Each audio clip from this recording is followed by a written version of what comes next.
Hello, welcome to this Lit in 5 video on chapters 1 to 3 of Agatha Christie's The Murder of Roger Ackroyd.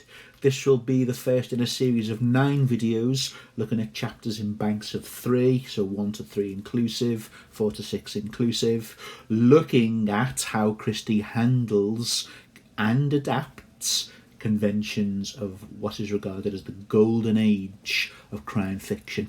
Please check out the introduction video before you look at these chapter videos.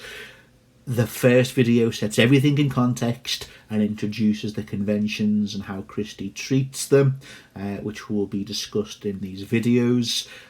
These chapter videos will make very little sense or less sense unless you've accessed and studied that initial video. So let's move on.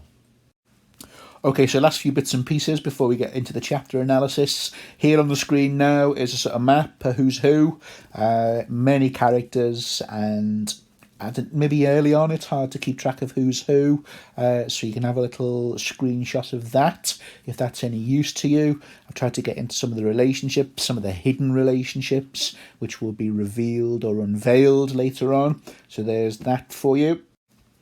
This is a very useful document on AQA's website. This isn't all of it, this is just a screenshot of it. Gives you a handy summary of the plot and a sort of overview of events, which is very useful on your first or early reading. This document is also on the online specification as well, Elements of Crime Writing. Lots of teachers use this as the sort of gospel. Oh, well, if these are the ingredients of crime writing, then that must be everything that AQA could set a question on. I dare say that's a large part or a good indication of what possible questions could be set, but, you know, don't pretend this is a comprehensive list. All I've done with this document is put it in what I think is a much simpler, more simple format to understand, and it's less dense, less kind of squashed together. My analysis of these chapters will be, wherever I can and how many I can refer to, be taking my analysis to these elements of crime fiction. As you can see, I've broken them up into conventions, 1 to 10, kind of linking everything about 1 to 10 though in this overarching one down the bottom. I've chopped a few up into style matters of AO2. We've already in the first video spoken a lot about narratorial voice and point of view, so I'll be making much use of that. And these last sort of two, 16, 17, wherever possible or wherever I think it's appropriate. Even if I miss some, if I point out a quotation coming next and you think, oh, well, he could have pushed that into societal critique of how this is supposedly a respectable society, etc., go for it, okay? I don't pretend this is the definitive guide or the gospel. I'm only doing some quotations out of the chapters in banks of 3. It's not a walkthrough of every line. Like any resource, I make these videos in the hope that you go back and reread and see more and discover fresh, new, other and extra things as well. So, enough preamble from me. So, chapter 1, I'm referring you back to what we said in the first video of that two-tiered way of interpreting the novel now.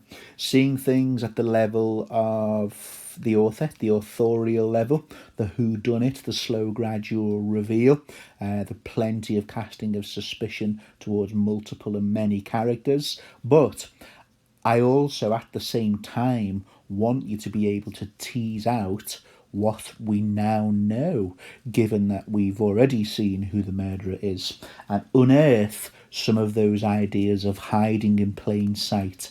The clues are already there from the opening page, once you have your eyes opened to the final conclusion and revelation.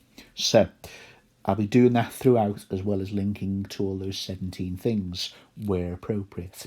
Look at the title first of all, Dr. Shepherd at the Breakfast Table. So, we have a novel titled The Murder of Roger Ackroyd, and our first chapter is titled Dr. Shepherd at the Breakfast Table. What could be a greater symbol of respectability and honesty and integrity then our character, a doctor, in this kind of extremely normal, civilised, routine behaviour of having breakfast at the breakfast table. So already we are being lulled and I suppose gulled and deceived really towards the nature of our main character here, our narrator main character. Little bit of context here as well, which might be a nice one to slip in, depending on the question, of course. Doctors, as I'm sure you know, sign an oath, the Hippocratic Oath, to preserve life at all costs and to any extent possible. Preserving life or taking life. The opening line here, as factual as you like. Mrs. Ferrars died on the night of the 16th/17th of September, a Thursday. That is not a lie. That is an aspect of fact and truthfulness, but only part truthfulness. The cause of Mrs. Ferrars's death is omitted in the first example of that first person narrative point of view reticence which Christie has her narrator use. So straight away that's introduced and used by Christie. Going to go for a couple of patterns here. So the next sentence there says there was nothing to be done. A sentiment and words he repeats in a moment when he says that in a piece of dialogue to his sister at the breakfast table. Now, he hasn't directly slaughtered Mrs. Ferrars or anything like that. She has overdosed on the veronal that he has prescribed for her. An act and a decision presumably taken because of the stress and the awful existence Shepherd has caused Mrs. Ferrars by the blackmailing of her about her guilty secret.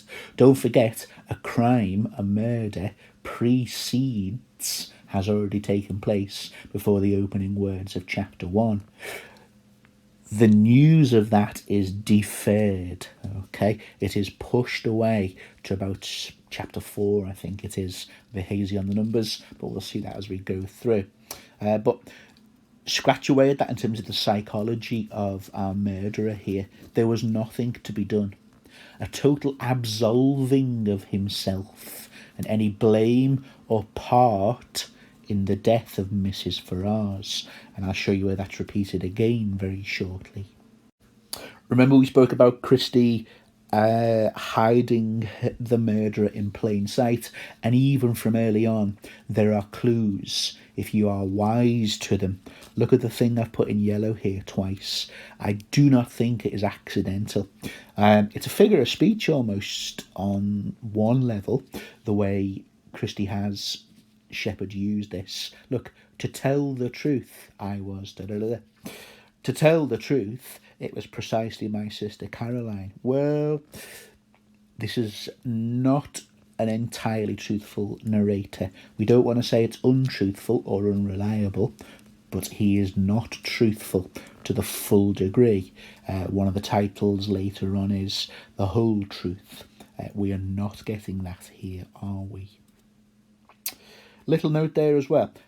I'm not going to... Sorry, to tell the truth, I was considerably upset and worried. Now, on your first reading, when you're not aware of Shepherd's role and who he eventually is revealed to be, caring, sensitive soul, he's obviously perturbed and moved by the death of one of his patients. We know entirely other reasons which proves that statement to be true. I was considerably upset and worried, but they are surely for other reasons now. Perhaps hinting at discovery or, there's more kind of blood on his hands indirectly, okay? So there's that two-tiered style of reading I wanted to demonstrate. The stuff in red lines here is obviously talking about village life here in King's Abbot and the nature of gossip. Nobody has any private business. It is all the matter of public sort of scrutiny and tittle-tattle and gossip. So Shepherd has to be careful what he tells Caroline, as he knows full well this will be all over King's Abbot in a heartbeat. Look at this next line in terms of that two-tiered style of reading. As a professional man, I naturally aim at discretion. Well, he's the master of discretion in the sense that he is discreet and silent and reticent about his actions. So there's another line that takes on deeper or loaded significance in that two-tiered style of reading. Therefore, I have got into the habit, as a doctor, as a medical man in a village, in a small town, of continually withholding all information possible from my sister. You could almost remove the "from my sister" bit in some respects. This is Christie showing how the murderer is hiding in plain sight, and here we are in chapter 1 already giving you an indication. Again, look at the stuff in yellow on that note. On one level, it's just about his sister, who's a gossip. She usually finds out just the same, but I have the moral satisfaction, by not spreading or adding to the gossip, of knowing that, and now it takes on that other level of meaning, that I am in no way to blame. Okay? Is he excusing himself there? Into the psychology of the character. On some level, does James Shepherd think his actions have been justified?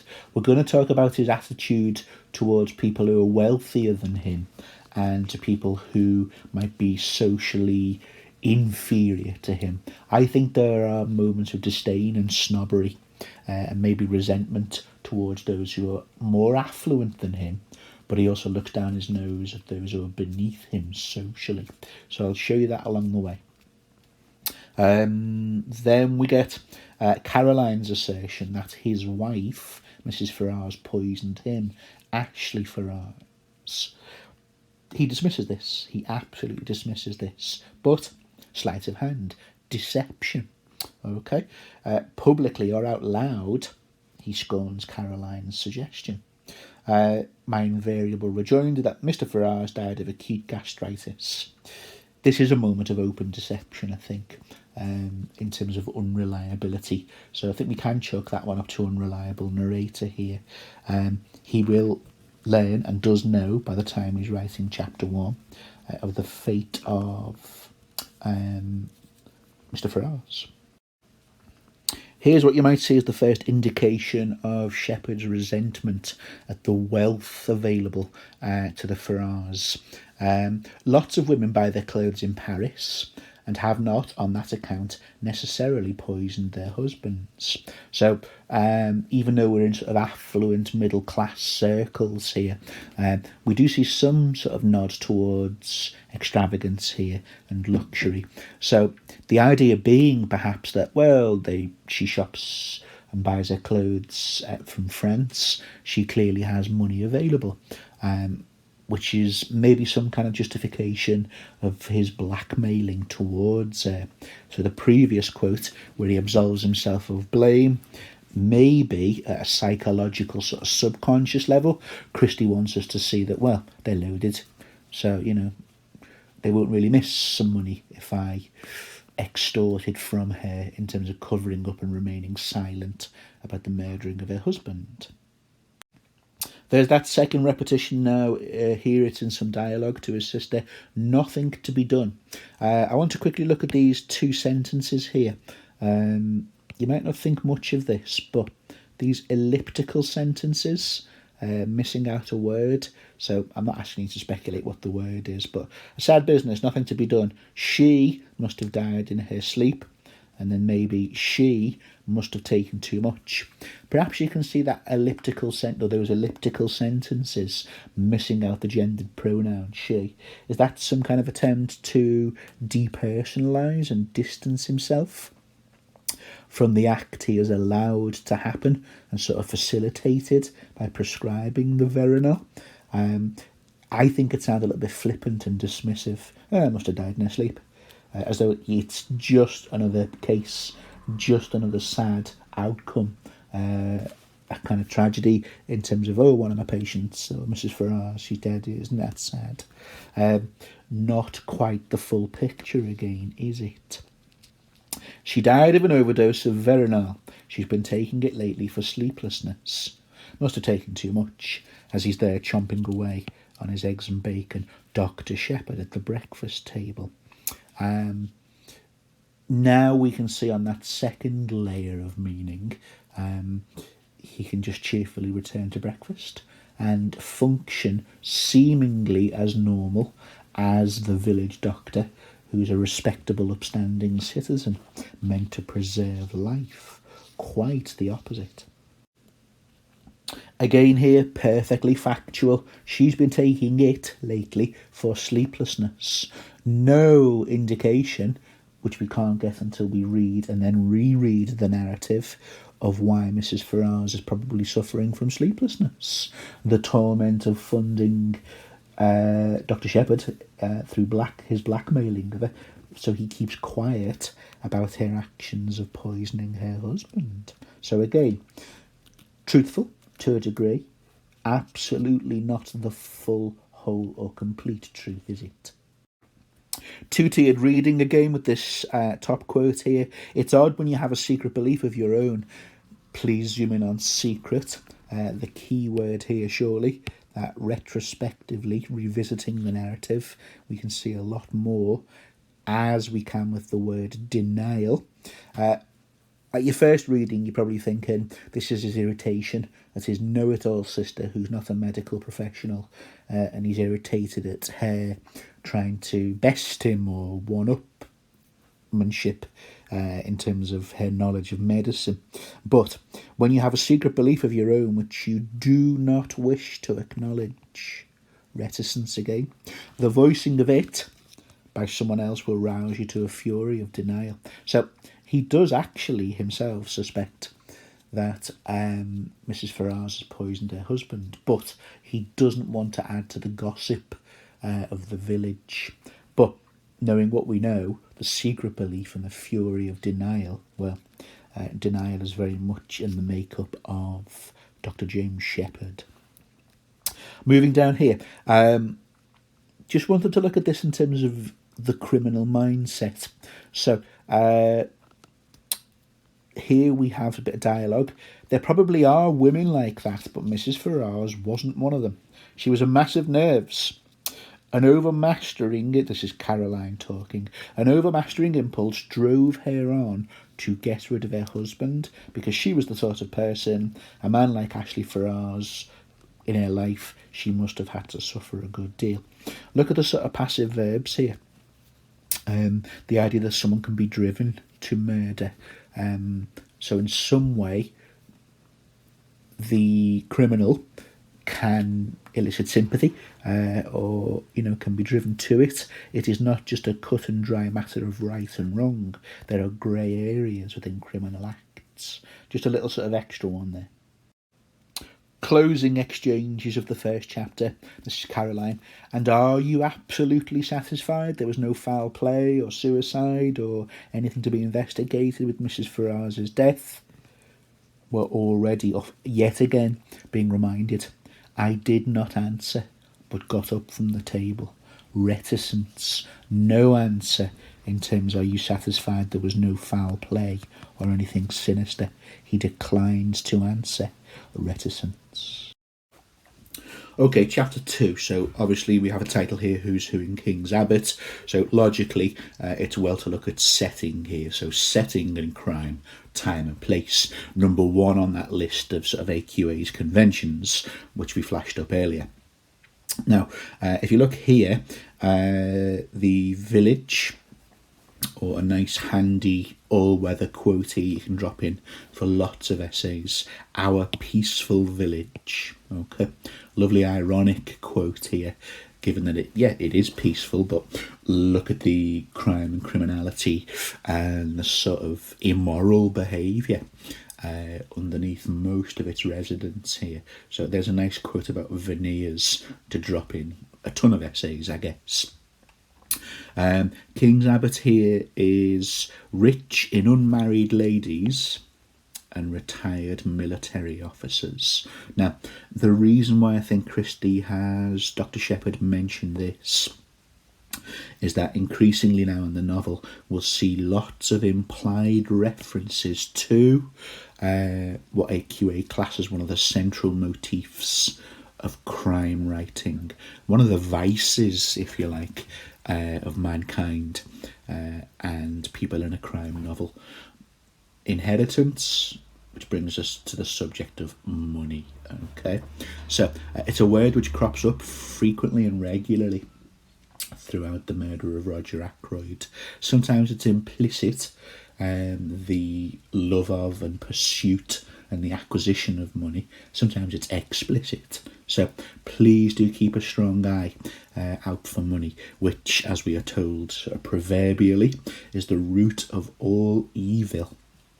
And it certainly is in these middle class settings of the cosy, rural, conservative sort of country manor house, which we get in these types of golden age crime novels.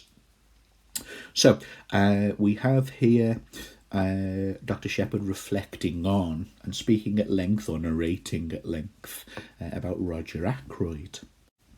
Just prior to that, we have the first mention of gossip, and it comes up regularly. We mentioned stock characters earlier, so Caroline Shepherd is sort of arch or chief gossip amongst this quote-unquote peaceful village. We're about to meet Mrs. Gannett. That obviously can be used for setting an idea of stock characters. When we get towards the criminal, though, obviously Dr. Shepherd is the criminal, I think we can speak about how these gossiping figures are used and manipulated by Dr. Shepherd. He's well aware there is a grapevine, and when we have our suspicions at that first level of reading shaped towards this character, that character, the next character, the grapevine and the gossip network, the intelligence core, CORPS, as he calls it in a minute. This is something Shepherd can manipulate and use to his advantage at times. Certainly with the key suspect. I think he's the main red herring in this novel in terms of whodunit, of Ralph Patten. He's absent, and so he allows Dr. Shepherd to project and divert and misdirect everyone's attention away from his actions. It's quite easy in a way. He's not around physically until the end of chapter 20 something or other to explain himself. So I think Shepherd cultivates this and grows this. So there's the gossip, and there's the absent figure of Ralph Patten, who Shepherd can use and manipulate the legend or the gossip about. So more of that later, perhaps. Structurally, in the next chapter of this, when we meet Poirot, and when Dr. Shepherd meets Poirot, otherwise we can't meet him first-person narration, we hear about Dr. Shepherd's lack of fortune. I don't just mean that in terms of money, but I mean that as well. His bad luck with money, his wasting of his money and his finances. So there seems to be an issue with money and how there is not enough of it in James Shepherd's life. I'm raising that in the later chapter to come back to this description by Shepherd from Christie of Roger Ackroyd. See if you can see in all this yellow stuff here. See if you can hear, in an implied way, a tone of envy and bitterness and resentment here to how well liked, mostly, not completely, and how affluent Roger Ackroyd is. So, he's more impossibly like a country squire than any country squire could really be. He's better than best in some annoying or frustrating way. Red-faced healthy sportsman who always appeared in musical comedy. So he's perfect, the setting being the idyllic village green. Look at this line and see if you can see any darker notes here. Nowadays, though, we have reviews, and the country squire has died out of musical fashion. Maybe dwell on that as well, in terms of, God, he's so perfect. He's annoying. Subconsciously, and psychologically, I think Christie is hinting at resentment there. Speaking of resentment, he's not really a country squire. Here's the resentment. He is an immensely successful manufacturer, I think, of wagon wheels. And there's his sort of kind of physical description. Look at how well liked he is. He is the life and soul. The vicar likes him. He puts money into charity. Interesting little sort of parenthesis here.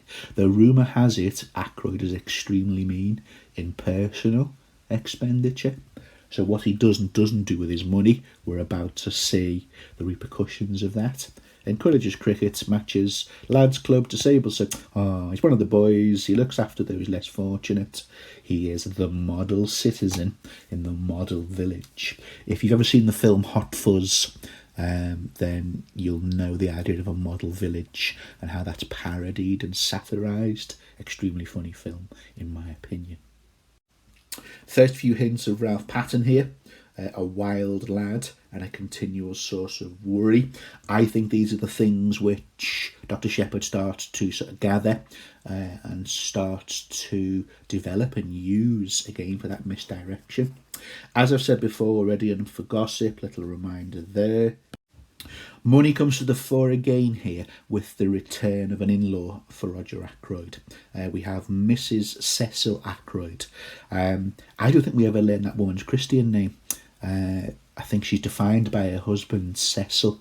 I'm not 100% sure. It's one of those names that could belong to both genders, like Francis and Francis, or Sam and Sam, I guess. But in a way, it doesn't really matter, but just in case that was confusing. So she returns. She too has lost her husband and comes back to Ackroyd's house at Fernley Park. Now, listen to the dripping sarcasm here as well. So Miss Russell sees Miss Cecil Ackroyd come back to Fernley and she has a little dig at her sarcastically. So Mrs. Russell, one of the staff, professes the utmost sympathy for poor Mrs. Ackroyd. Oh, look at her having to be dependent on the charity of her husband's brother. Well, the bread of charity is so bitter, is it not? I would be quite miserable if I did not work for my living, which of course, Miss Russell does. So there she is poking fun at, I guess, what she's implying in a very sort of nasty, sarcastic, pointed way. She feels Mrs. Cecil Ackroyd is a parasite.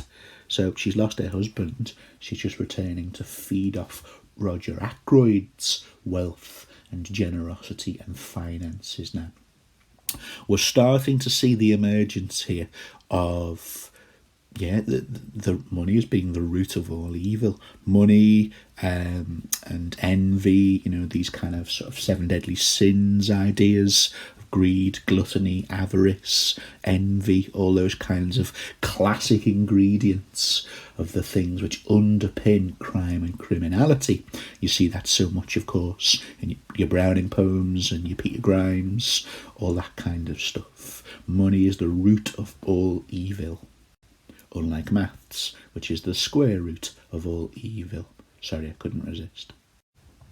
So we're going to see much in terms of the so-called genteel, idyllic English country life being exposed here and ridiculed and sort of exploded and destroyed, really, when we look at the greedy behaviour underpinning so many characters. We have Miss Gannet later on. I'm sure that's quite aptonymic. A gannet is a bird, and I can remember my dad calling me a gannet because I would eat everything and anything in sight when I was growing up. Probably still do. So there's that idea of avarice here and feeding and battening, a bit like a sort of a crow in the road feeding on roadkill. Every last morsel has to be consumed and devoured. Let's return our focus to James Shepherd here. My thoughts returned again and again to the mystery, interesting word choice, of Mrs. Ferrars's death. Had she taken her own life? Now, as we later learn, Dr. Shepherd is quite happy that Mrs. Ferrars is no longer around. Why would he say the mystery of Mrs. Ferrars' death?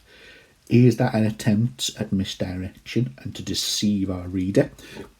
in that first level of two-tiered reading, to throw and cast suspicion away from his own involvement in there. Havelock, though, turned again and again to Mrs. Ferrars's death. The reason why his mind turns again and again to her death. Surely, if she had done so, she would have left some word behind to say what she contemplated doing. Now, why does that concern Dr. Shepherd? Is he worried she has written some kind of letter, some entry into a diary, which implicates him in his blackmailing and bribery of her? So now, on our second sort of revisiting, knowing what we know, you can see why his mind turns again and again to what Mrs. Ferrars might have done in the last few days of her life. He's worried about his own skin. He's worried about his own sort of being exposed as a criminal.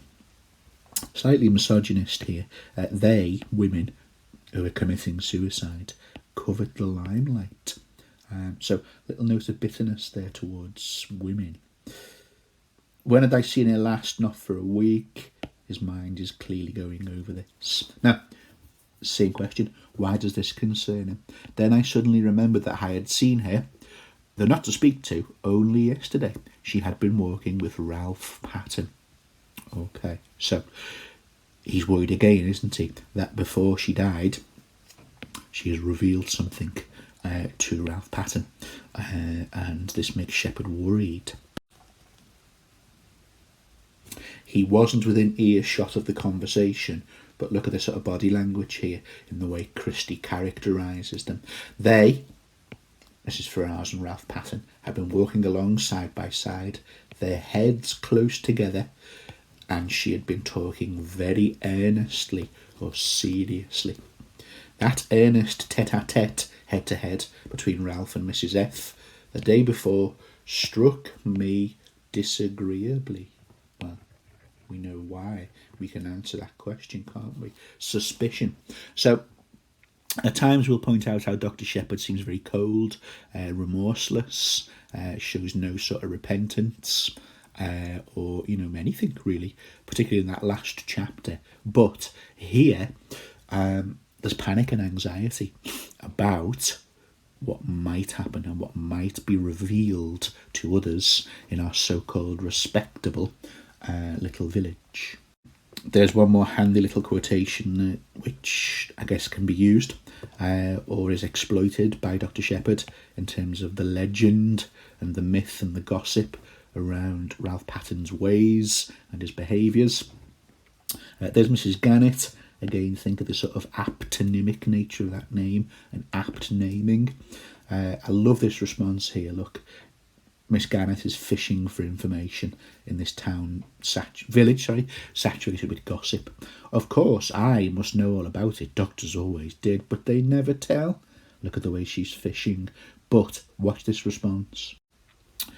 Shepherd's training with his nosy sister has led me to preserve an impassive countenance, a blank face which shows no feelings or inclinations or thoughts. A poker face, if you like. Don't put that in your essay, but you get the idea.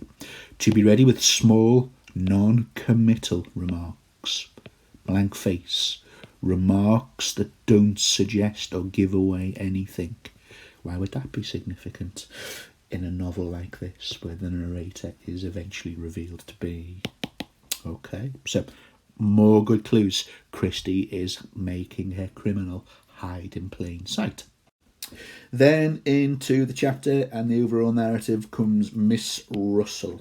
Okay, so here I think is one of the first and main instances in terms of plot, in terms of structure, where the camera pans to the side and the narrative focalises, zooms in on, the reader is made to look at someone who we're invited to regard with deep suspicion, or some suspicion, a lot of suspicion. It gets to the point where so many characters are placed under suspicion that maybe you have to dispense with most, some more. You have so many to consider and deal with. This is a convention of the golden age crime novel.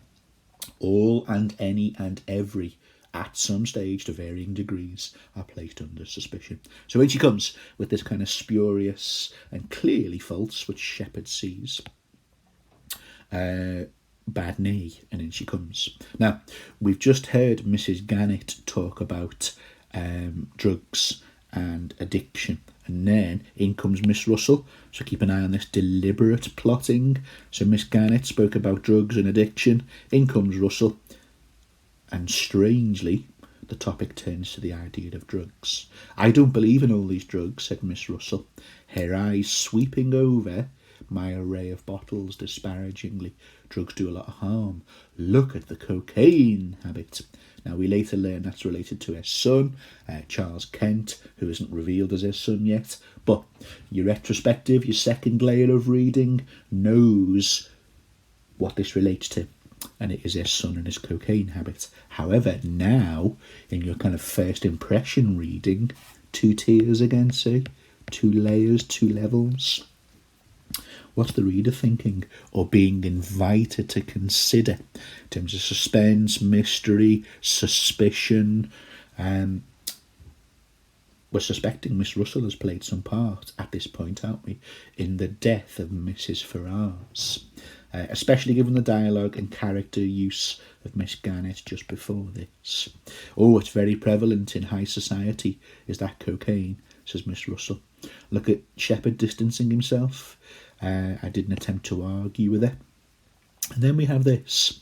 Is there any cure? Got his son in mind. And then we have Shepherd sort of gives himself, or Christie has Shepherd give himself away a little bit here. He turns the topic onto his weapon of choice, if you like, his means of dispatching people. Now, Veronal, for instance, I proceeded, but when he talks about his favourite drug, Miss Russell loses interest. She changed the subject, asked me if it was true there was certain poisons so rare as to baffle detection. So, again, suspicion, red herrings, misdirection here in terms of, well, we've just heard what happened to Mrs. Ferrars with addiction.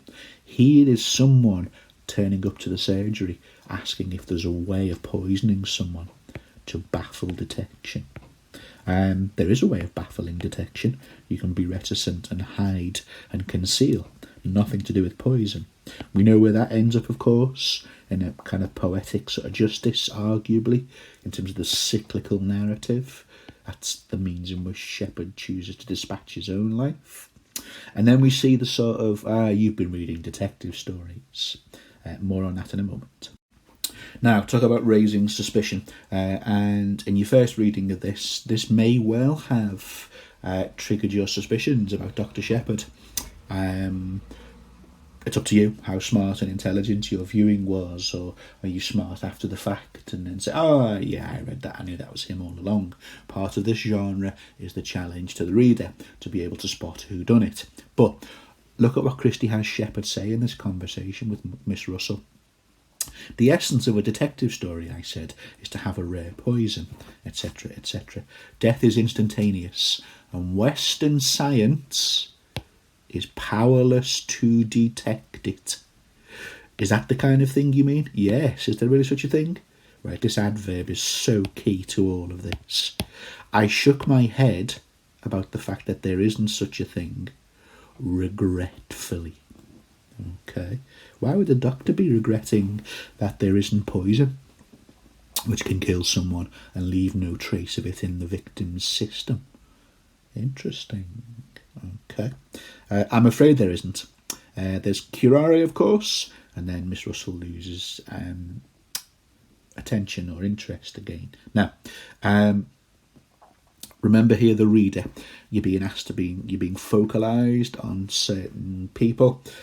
Miss Russell is asking if she had any of this in my poem. Why is a housekeeper asking about the availability and if the Dr. Shepherd has any of this untraceable poison? Mrs. Ferrars just died of poison. Focalisation, misdirection, sleight of hand, very much at work here. And we're going to see so much of that, so you'll have to bear with us. Just have a few of these in your armoury for when you're doing essays. Now, 2 things I want to talk about here. is the idea of self-reflexivity, which is a kind of a postmodern idea of metafiction. A great example of it is when in the Avengers films, Iron Man called Star-Lord Flash Gordon as an insult. Flash Gordon isn't real, but neither is Peter Quill, Star-Lord. But within the world of that, you're not meant to point that out. Essentially what it is when a writer lays open and lays bare the literary influences which have inspired their own work of literature. So, what's already being revealed here is that Dr. Shepherd is a connoisseur or a reader of detective stories. In a way, you could argue that has influenced his behaviour and his actions. Don't forget as well, in the first video, we mentioned how Dr. Shepherd has got his own literary ambitions. He is writing these manuscripts in the hope to publish it one day. Remember that dual goal we mentioned in the first video? Okay, moving on. Okay, chapter 3, this might go on for a little bit. It's a crucial chapter. It's where we first meet Poirot. So lots of interesting and important ideas set up here. I'll try and go as quickly as I can, but there's much that merits analysis here. So early on in this chapter, we have more pieces or fragments. That's a good way to word it, I think, in terms of Ralph Patten and what he is like as a character. Remember we said that the Golden Age fiction, crime fiction, along with the detective figure, the reader is also challenged to see if they can keep up with the detective figure and figure out and deduce and work out who is likely to be, who's the most likely candidate for the murderer amongst a field of many suspects. So what I'm getting at here is that as and when you hear more about Ralph Patten, so why is he staying at the Three Boars and not at Fernley Park? He's supposed to be in London, but here he is in King's Abbot. Ralph, I should say, is out with a girl most nights of his life, a wild lad, etc., etc. This sort of little clumsy diagram I'm drawing up here, this is how you're meant or being encouraged and sort of manipulated in a way by Christie or any writer of this kind of fiction to start piecing together information on possible suspects.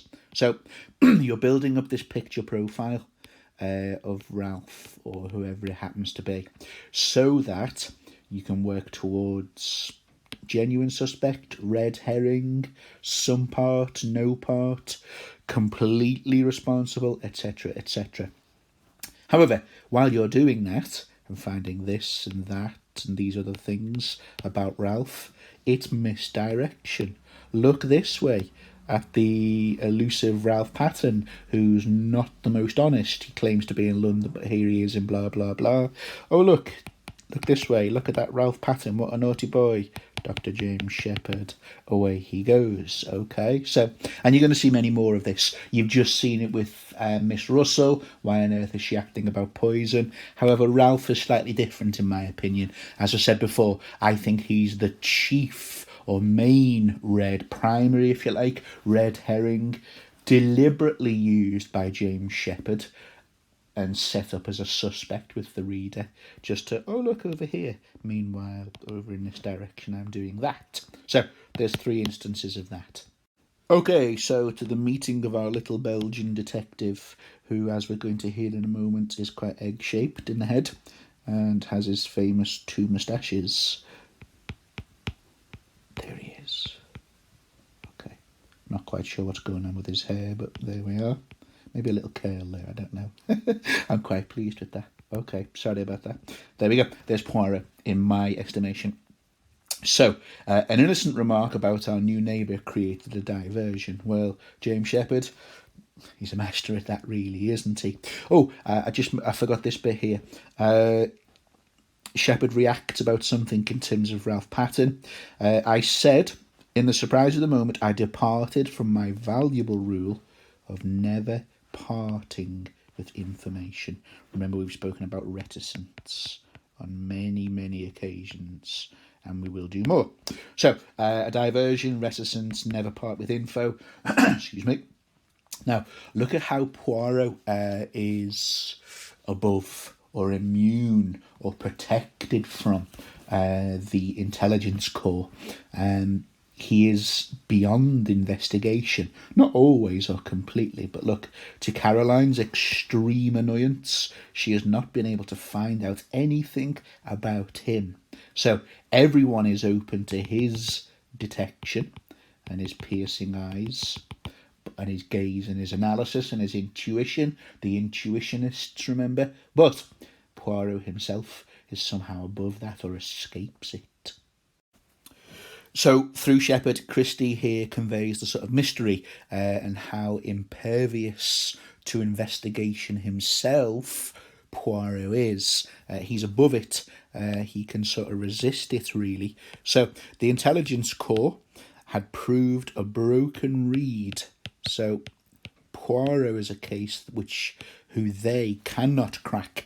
They cannot unearth any gossip or information about him. Excuse me. Interesting there that they try and approach it through the servants and the domestic help. So as milk and vegetables and meat and occasional small white fish. That's the sort of army of gossip, really, and revealing of secrets. Again, that's quite a classic convention in this kind of cosy mystery genre where things take place in a country house. The servants and the staff are usually the revealers of secrets or criminal behaviour themselves. So that idea is starting to be set up here. Interesting, I think, that they have his name wrong initially. So his name apparently is Mr. Poirot, a name which conveys an odd feeling of unreality. Poirot's identity is a mystery. Okay, they have his surname wrong at the beginning, and they are wrong about his profession. Yes, he's clearly a hairdresser with a moustache. Look at that moustache of his. He's clearly a hairdresser. So on 2 occasions, they are incorrect and have failed to deduce anything like the truth about Poirot.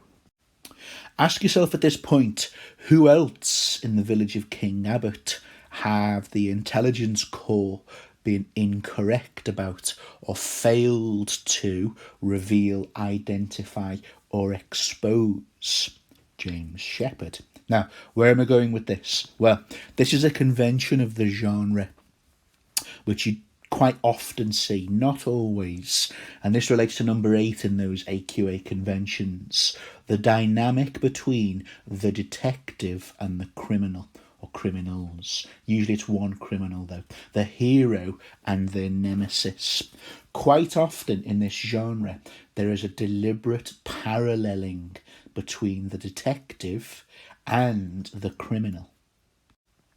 As we've mentioned, Christie is hugely influenced, and sometimes in that self-reflexive way acknowledges the influence of Sir Arthur Conan Doyle and his Sherlock Holmes stories. In that, and if you've seen any films or you've read them, Sherlock Holmes and his nemesis Moriarty, they're almost interchangeable. They're both men of massive intellect and intelligence. They're both highly intuitive and well-read. They're almost a mirror image of each other. There is symmetry between detective and the criminal. They're interchangeable, 2 sides of the same coin. Even, I'm a massive comic book geek, you have the same idea with Batman and the Joker. They have had one bad day in their lives, and their behaviour is manic and obsessive and extremely unhealthy in terms of their mental health. Yet, there is a massive divide. Sherlock Holmes uses his intellect to prevent crime. Moriarty uses his intellect to achieve crime. Batman uses his to fight crime. The Joker, chaos, blah, blah, blah. So similar, almost interchangeable. Many, many parallels. Yet, the massive difference. So that's an interesting feature of the genre. I think Christie is up to something else here with this symmetry between detective and criminal, and it links to this idea of deceiving us and adapting the genre. They're very alike. Oh yes, look, we are men of the same thing, we believe the same thing, we both are rather fond of gardening, as you see here, Poirot has got one of those new vacuum cleaners, so there's an interesting technology. See the dictaphone later. And they are both figures whom the wider gossip network of King's Abbot can't make out at all. Okay? They are both figures who fool and deceive or remain impervious to detection and full understanding. This helps set up the forthcoming stuff of Dr. Shepherd being the detective's assistant, much in the same way that Dr. Watson is the medical and detection companion of Sherlock Holmes. However, Christie adapts that. So, I've drawn together some parallels there, linked it in an AO3 sense to the conventions and the history and the influences upon Christie, but for very good marks and the best marks, show the examiner you know that this convention exists, but it's massively and originally, in a way of originality, adapted by Christie. There's more on Poirot being impervious to sort of scrutiny and questioning, so he can even ward off Caroline and the depiction of her nose as some kind of divining rod which twitches when there's information to be had. Caroline, couldn't get anything out of him. Same way in Dr. James Shepherd, of course, another parallel. I asked him point blank at last whether he was a Frenchman. The slight xenophobia towards foreigners and strangers. There's the word there. It's not my word, it's their word. And he said he wasn't. And somehow, Caroline Shepherd, I didn't like to ask him anymore. Interesting. He's repellent. He can ward off even the nosiest inhabitant of King's Abbot. Notice there's similar to Dr. James Shepherd's reticence as well. Are you a Frenchman? I am not. He doesn't then go on and tell her he's Belgian, or where he's from and what village in Belgium, or this kind of thing. He also, Poirot, demonstrates reticence. So there's that paralleling, which is another massive way in which Christie fools and deceives us. So please don't underestimate this aura or sort of extra power Poirot has. A man who can shut Caroline up and send her packing must be something of a personality. I believe, said Caroline, that he is one of those new vacuum cleaners. One of the signatures of Poirot is this fastidiousness, his cleanliness, and he's always brushing crumbs off himself and making his appearance perfect. Have a look here, another parallel, fond of gardening. Look at this though. I was busy exterminating dandelion roots. Interesting, maybe sort of psychological insight. Not pulling up or poisoning still would have worked, I think. Or removing dandelion roots, exterminating them. Okay, and over comes Marrow with this kind of little comic moment. Physical description of Poirot, egg-shaped head, and a pair of watchful eyes. He doesn't miss anything. He's intuitive, part of the intuitionists. Our mysterious neighbour. Do we not have a mysterious doctor who previously was discoursing at length on how sadly there isn't a poison, that we have this kind of thing? More of this aura or power that Poirot seems to have amongst other people. So there's Shepherd quite annoyed that a vegetable has just gone skimming past his head. Poirot is denoted in his dialogue by his politeness. Before such profuse apologies, my anger was forced to melt. I didn't like to ask him any more. Anger forced to melt. Capable of shutting Caroline up. The effect Poirot has on others is almost like an extra power or a mysterious aura he has in how he affects and influences others. Keep an eye on that. Speaking of strange powers, I love this moment here.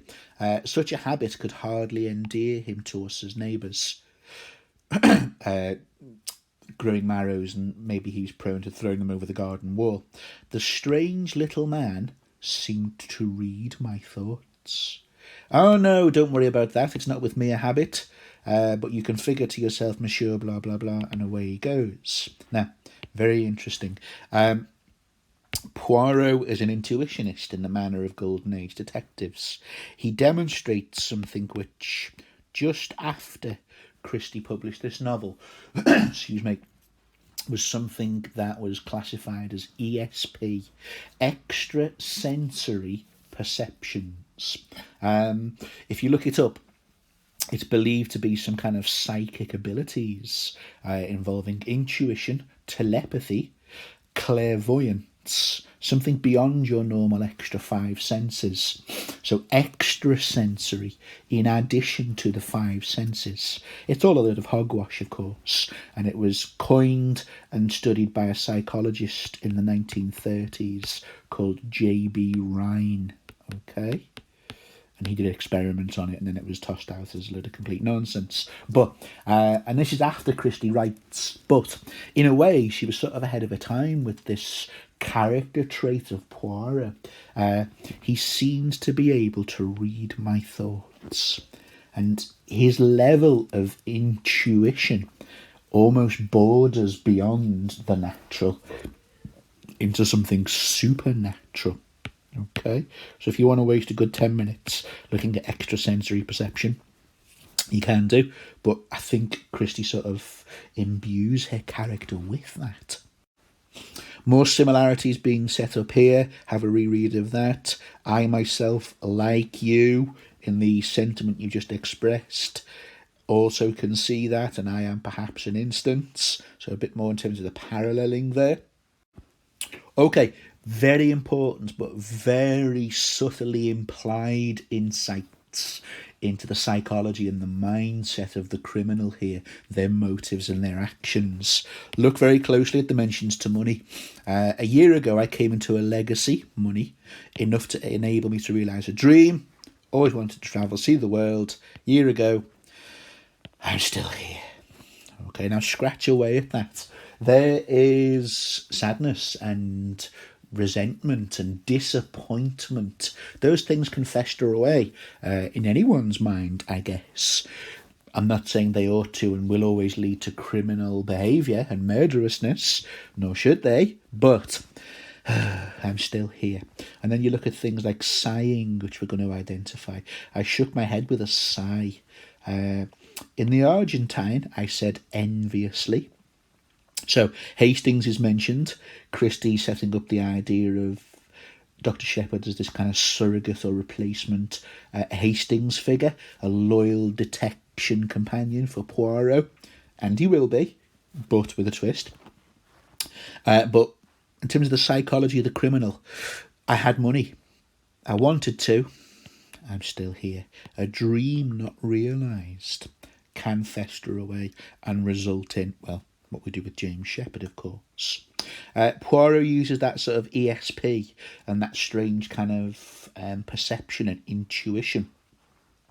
He even identifies the scheme by which Shepherd tried to achieve more money by sort of speculating and placing it into a business scheme. Not the Porcupine oil fields, he asked suddenly. I stared. Shepherd doesn't have to answer. Poirot has already intuited how James Shepherd lost and wasted the money he inherited by trying to get more. Poirot knew straight away, like that. I thought of them as a matter of fact. Another parallel, we are so similar, but in the end I plumbed for a gold mine in Western Australia. My neighbour was regarding me with a strange expression which I could not fathom. Okay, beyond being fathomed or understood. And then we get It Is Fate. So the meeting of the two of them when Poirot has lost Hastings, his loyal companion, in many cases. Before this, it is fate we should have met, and then that builds towards Shepherd being the new companion to Poirot. We mentioned vices earlier in terms of the inhabitants of King's Abbot, and how this respectable, in inverted commas, genteel, middle-class English society are anything but beneath or under the veneers. So we mentioned a dream not realised, money. Also the root of all evil, it would seem, with our doctor, our good doctor. I could have gone I was foolish, and worse than foolish, massively important word here for James Shepherd, greedy. I risked the substance for the shadow. Okay, I nodded mournfully, I sighed. So there's that dream, and the non-achieving of it being a source of tremendous regret. I think our Doctor is resentful of being stuck in this village life. He wanted to go and see the world, and yet he hasn't. That bubbles away and festers and results in the consequences it does. This is what this genre does. It encourages you to play amateur sleuth, and I guess amateur psychiatrist as well. But the study of literature and the characters in it are very similar to, I guess, albeit at a much more sophisticated level, detectives and psychiatrists do. Not that I'm claiming I'm either of those two things. So keep an eye on the profile, which is starting to emerge in a very subtle way. You have to isolate the fragments and the pieces, and then join up the dots and the pieces. So foolish, greedy, enviously, one of the 7 deadly sins, of course. And then we have a dream, which is not realised.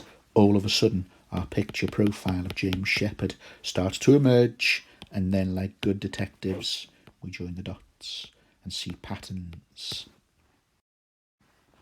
Have a look and choose some good quotations from this section here, with that idea of Christie setting up the surrogate, or replacement if you like, Hastings figure. Don't forget, Christie has written a good few Poirot stories before this one.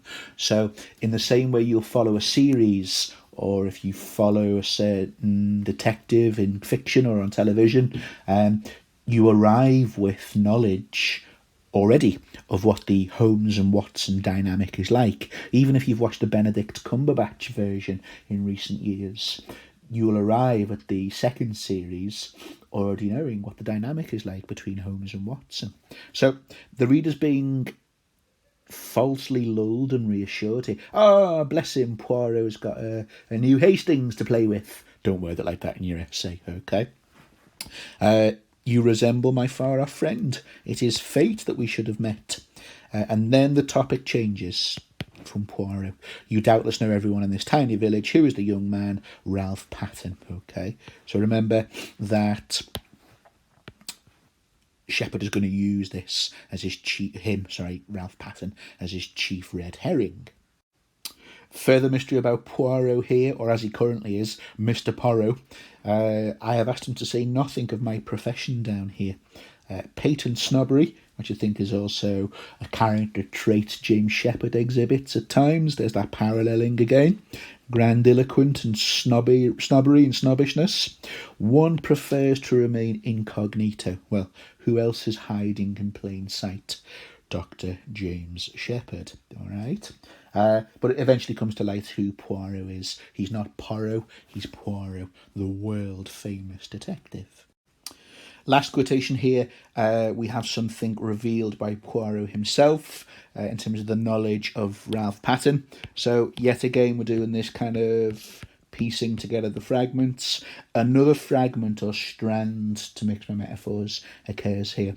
I believe that he, Roger Ackroyd, brought some pressure to bear upon the young man. Okay. Another piece of the puzzle emerges with which the reader has to do something with. That is never wise. So we're talking here about Ackroyd putting pressure upon Ralph to marry Flora Ackroyd. Underneath all this, I think, is the root of all evil again, the subject of money and inheritance. We see a good quote in a minute in a different context, but that two-tiered reading.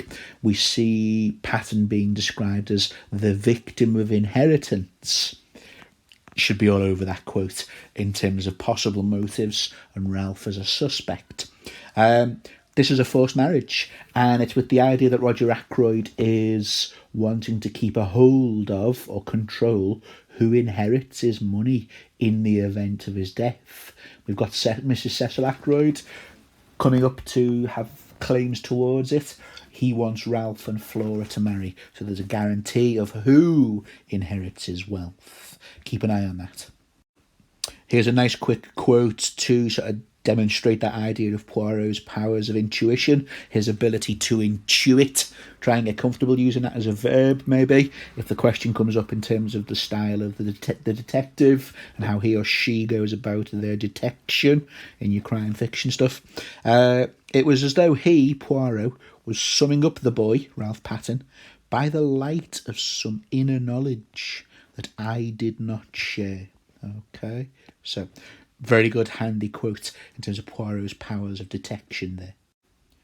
I'm very fond of this simile here, which Christie has Dr. Shepherd use in terms of this moment when Shepherd reveals he's been talking to the neighbour. Caroline visibly wavered for a second or two, much as if a roulette ball might coyly hover between two numbers. We're seeing an amount of irresponsible behaviour with money, aren't we? Speculating and putting money into schemes to make even more money. Not so much gambling as such, although there is an element of gambling in any kind of investment, I guess. But every now and again you get a few of these gambling metaphors. I think in that is a societal critique of how these middle classes use money irresponsibly or are irresponsible with their finances. So maybe a little societal critique there. Okay, an interesting moment here when Christie uses her village gossip, or her arch or chief gossip in Caroline Shepherd. I simply couldn't help overhearing, she was probably bending her ear and using an ear trumpet to hear even better. This is Ralph talking to the girl. Now, the identity of the girl remains a mystery here. This contrivance of plot, something contrived, sort of artificially so, to further the mystery or the suspense here. We don't hear who the girl is, but what we do hear, sort of second-handedly, from Caroline through third-handedly even, through Dr. Shepherd, is Ralph talking about inheritance. Okay, so there's a little bit more added to these fragments and strands about inheritance and money. Okay, this is to help establish motive, of course. There's a key quote coming up in a minute where Shepherd says, I wondered if there was something I could do with the boy. I will show you that in a second. But Patten is used. On first reading, that appears like a benign, a kind Dr. Shepherd, something I could do with the boy to help him and help him out of this mess. There is plenty Dr. Shepherd does with the boy in terms of his financial situation and his needs and his difficulties, diversion, misdirection, sleight of hand. Okay, so have a read through that. This key bit of dialogue, which is a fragment, of course. We don't know who Captain Patten is talking to, sorry. We're only given that information from Caroline via James, but the desperation is here. Look, rolling in money. I will be a very rich man when the old fellow pops off. Not much respect there. Very greedily talking about the inheritance. No sense of, you perished. Woe the day when my stepfather will die. The casual idiolect there of the young. He is young, so maybe that explains his expression. But he's not racked with grief there or dread about the day his stepfather died. When the old fellow pops off, I shall be a very rich man. He's rolling in it. Okay, so starting to suspect and set up another suspect. No real worry about Roger Ackroyd if he dies. Lots to gain from the death of Roger Ackroyd. All of a sudden, our focalisation moves towards Ralph Patten in a way that we maybe haven't seen so far in the narrative. Now, here's this quote I mentioned earlier. In a different sense, in terms of alcoholism, this is the context it's said in by Dr. Shepherd. But look, he was, Ralph Patten, to a certain extent, the victim of heredity. Okay, so what you inherit. that links beautifully with this conversation, all right? So if he's a suspect now through Christie's narration here, that's reinforced down here as well. Okay, so Shepherd visits Ralph Patton and then learns and identifies the weakness. Patton gives even more ammunition to this in terms of having the devil of a mess. Here's our illusion of a benign and kind doctor, the good doctor, there to help the young lad. And it all comes back to this key line here. Could I do anything with the boy? As I mentioned, one level, help, benign, kind. No. Having weakness exposed, need, and being in a mess, that is actually the thing that Dr. James Shepherd will use. I've got to play a lone hand. There's another of those gambling, cards, gaming stuff as well. Okay, there ends chapters 1 to 3. There you have it, mon ami. I hope you have been using your little grey cells and then progress on to chapters 4 to 6. Au revoir.